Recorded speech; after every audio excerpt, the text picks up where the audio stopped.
What's up guys, it's Hero here, and today we're going to be reading the patch notes for the Absolver Downfall expansion. There's a lot of things to talk about with this expansion in general. I can't really do all of it in one video without it being 30 minutes long. So for today's video, we will be just doing the patch notes, but in the next set of videos, I may do guides, maybe a walkthrough, etc. But the patch notes are very important because there's a lot of changes. A lot of us just kind of expected there to just be a new style and, you know, just some PvE update, but no, there's a dramatic amount of things that have changed and a lot of features that we really didn't ask for, but they are super clean and they look really good, definitely with the aesthetic of Absolver. As usual, if you'd like to read along, there'll be a link down in the description. I usually do videos like this for those people who do not want to read the patch notes. So without further ado, let's go ahead and read the patch notes. Downfall PvE mode. Battle deep in the minds of a doll as a solo warrior or in online cooperative play, collecting gleam from prospects infected by Arsol and Ethereum bent on breaking the Fold's containment. The more gleam you capture, the more powerful you become in your struggle to defeat the corrupted, and even Arsol himself. Each run through the mines and the temple is a unique path through a variety of challenges and situations, facing upgraded enemies and 3 epic boss fights. This mode is available in Combat Trials menu to all players that have reached the Absolver rank. Collecting gleam in Downfall runs will allow you to unlock new items in the Essence Shop, as well as a FaeJin combat style, also known as the Bruce Lee Jeet Kune Do. The style itself blends defense and offense with percussive strikes and fluid power. The new approach to the complex style is mainly for experienced Absolvers. It also features some defensive abilities that depend on both input and stances. This style brings 26 attacks for bare hand and war gloves, and it brings 15 sword attacks. This update also brings 4 new powers. We have Sharp Impact, which grants cut damage for bare hands for 20 seconds, which to me sounds a little crazy. Next up, we have Unbreakable. It's a protective barrier that coats your body for 5 seconds. Protection level is increased and enemy attacks don't stun or interrupt your attacks. All weapons hitting the barrier break on impact. Next up, we have Snatcher. A short burst of tension released from the shards. It stuns briefly and disarms your opponent, pulling their weapon towards you. That sounds anime. Next up, Shadow Avoid. Enter in resonance with your tension shards and avoiding all incoming attacks for a short duration. Enemies hitting your shadow will be slowed for 2 seconds. So based on the description alone, let's go ahead and rate some of these powers. Sharp Impact doesn't really sound all that crazy. If you want to use cut damage, you might as well just use your sword deck or use your war gloves deck. I don't see the point of not switching to those and using an ability to do it. It just doesn't really make all that much sense to me. I'd rather use my slot for something a little bit more useful, or maybe something that protects me a little bit better, rather than just using something that'll allow me to do something that I can already do, if that makes any sense. Unless it has a double effect. Maybe if I use my sword deck along with this ability, maybe it does more damage. Same with the war gloves. Only time will tell. Anyways, then there's Unbreakable. Basically, if an enemy tries to attack you while this is active, it breaks all weapons on impact. On top of that, attacks won't stun or interrupt your attack. This could come in handy, gigantically. Imagine fighting somebody with a very, very crazy sword deck or war gloves deck that just completely changes the game.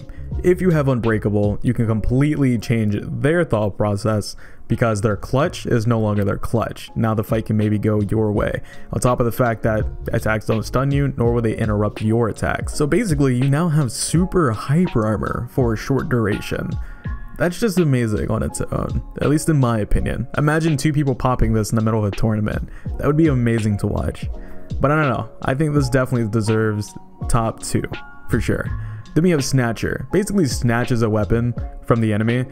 Once again, this is another situation where if the other player has a really good sword deck and you really don't want to deal with it, and maybe you have a really good sword deck or maybe war gloves deck, this would be the proper way to just snatch it from them, take the weapon, and start wrecking their shit. It's kind of a game changer, kind of like Unbreakable. But I feel like Unbreakable, since it breaks the weapon rather than just taking the weapon, I don't know, I feel like that just outweighs Snatcher. So I'll probably put Snatcher in top 3. Shadow Avoid definitely takes the #1 spot. Being able to avoid all incoming attacks for a short duration, and it slows the enemy if they attack the shadow, that alone is just, that's just too good to give up, you know? I would literally take Shadow Avoid and Unbreakable and forget a heal. This is just so good. Could you imagine Cult with these two abilities?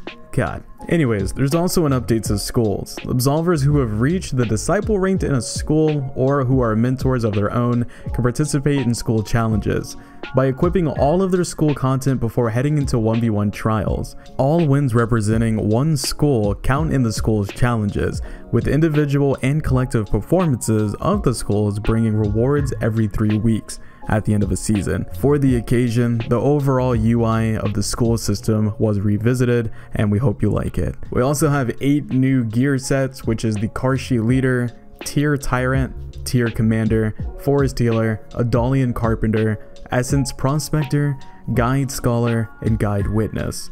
We also have new weapons, which is the Tier Tyrant Sword, Witness Sword, the Scholar's Sword, Arsenal Sword, Carpenter War Gloves, Prospector War Gloves, and the Gleam Crystal War Gloves. We also have some new emotes and intros. The emotes are called Confused, the Maya Dance, Make It Rain, Rock, Paper, and Scissors.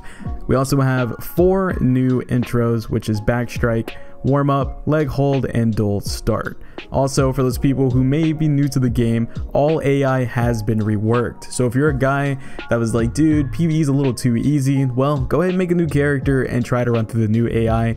I'm almost positive we'll have a little bit more issues than you did before. I actually almost want to create a new character just so I can play against them to see how much they've actually changed. There's also a lot of miscellaneous things that they've added. We have a new loading screen. The reward screen has also been updated in both 1v1 and 3v3s. AI's health gauge, color feedback is difficulty.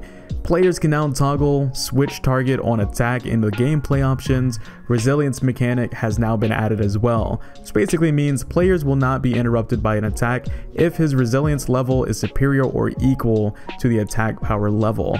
Also, attack power level is now displayed in the attack details panel. Also, there are 2 new ways to earn fragments. It's either dropped by AIs in the open world, or you can earn them through Rift coins and discs, which we already know. There's also a huge amount of debugging patch notes a part of this, so if you had any issues specifically, I'd highly recommend you go check that out. But one thing in this debugging patch note area that really pops up at me is the fact that they've improved overall stability for both world and combat trials. Also, crashes on some specific PC configurations and infinite loading screens have been fixed. So, for those people that are always saying, hey, this game doesn't run well or there's certain issues, try it out now and maybe things are fixed for you. Now here comes the very important part, which is combat and balancing changes, and there's a lot of changes. If you're a person who really likes to study these type of things, once again, there's a link down in the description to this, only letting you know in case you like to study these type of things. So let's go ahead and talk about powers first. Earthquake, the buildup is increased from 12 to 15 frames. For Shockwave, the stamina bonus has now been removed. For Heal, the effect only lasts 10 seconds instead of 15 seconds. Also, the damage dealt to HP conversion coefficient has been decreased from 0.75 to 0.3. Plus, instant 50 health points and 10 health points per second regeneration has now been replaced by 100 ghost health points. For Shield, the buildup has been decreased from 29 to 22 frames. Recovery has been decreased from 10 frames to 8 frames. Shield also now has 1 level of resilience. Blunt and cut protection has now been decreased from 40 to 30. And the duration has been decreased from 20 seconds to 12 seconds. Silence, buildup decreased from 32 frames to 20 frames. Recovery has been decreased from 10 frames to 8 frames, and the effect, target, and its surroundings has been changed. Exhaust, exhausted character has almost no stamina refill for 4 seconds, which, wow, that just kind of registered to me. That's like a completely different ability now. All right, here come the combat styles balancing changes. Forsaken, parry duration decreased from 16 to 14 frames. Cult, absorb active window duration has just went from 6 frames to 5 frames. Increased recovery from 4 to 6 frames. Also, absorb successful adds 1 level of resilience for 1.5 seconds. Also, Windfall, avoided minimum duration is 14 frames for all avoids, side, duck, and jump. Stagger style, increased advance on a hit stagger front +1, and back stagger no longer avoids thrust attacks. What? I didn't even mean to say that in this video. If you guys know, I'm a stagger main. But Yeah, that kind of hurt my heart a little bit. It makes sense, but I'm kind of hurt. Anyways, now we're in the attack balancing changes. We have parry and strike. It only parries high and mid attacks now. Thank you, this makes sense. That means I can backtrip, kick all parry and strike moves, because a lot of people tend to rely on this a lot, and it aggravates me with a passion. So to see that change, thank you, slow clap. Anyways, avoid active window of avoiding attacks is more consistent and shorter. I do applaud that as well. Frame datas. Advance on hit and on guard has been increased. +1 knife hand strike, light thrust, and ram thrust. Advance on hit and on guard has been decreased for -2 pulmonary palm, ankle stamp, and parry shove. -1 on straight punch, back fist, pushed elbow, rollback fist, pushback kick, rising slash, pommel bash, back thrust, curled up uppercut, body blow, tetsuzenko, liver knee, and crouching elbow. And that right there basically concludes the patch notes. Now, my personal opinion on these patch notes, I think a lot of these are welcomed, and I think a lot of these are changes that a lot of the community, definitely veterans, have been asking for a very long time. I'm very happy with these changes, and I think this just prolonged my game play for this game. If you guys didn't know, I was actually planning on quitting not so long ago, and seeing this patch notes right here, I want to stay a little longer. So thank you, slow clap, for allowing me to play this game longer. I can't wait to really get into this expansion. I've only played a little bit of it. I feel like I've only scratched the surface, really. I really can't wait to jump into the school PvP and knock out some of those challenges. On top of that, I just can't wait to try out all the new stagger things that I have to try now, because they've changed back stagger. But all jokes aside, I think it's a welcome change. I feel like back stagger was something that a lot of people were starting to become very reliant of. For me, I kind of got out of the back stagger phase a long time ago, and I started doing back stagger feints. Now, back stagger feints will only work for mainly horizontals, and I'm gonna have to use side staggers way more than I usually do. Now, on top of that, I do like the cult changes, which may actually make me play cult a little bit more, and that Forsaken duration decrease, I want to try that out a little bit more as well. A lot of the new powers sound very interesting to me. The update itself is actually really cool. I've tried a little bit of it. I don't know, I think once again this is just a really solid update. It answers a lot of the questions and a lot of the issues that we wanted changed. I just can't wait for what comes next. Anyways, hopefully you guys enjoyed this video. If you did, you can give it a thumbs up. If you want more patch notes videos like this, just let me know down in the comment section below. But anyways, yeah, hopefully I see you guys in Absolver, and let's try to give him some props here. Like, go in the Discord and just let him know thank you for this update, because the game really needed it.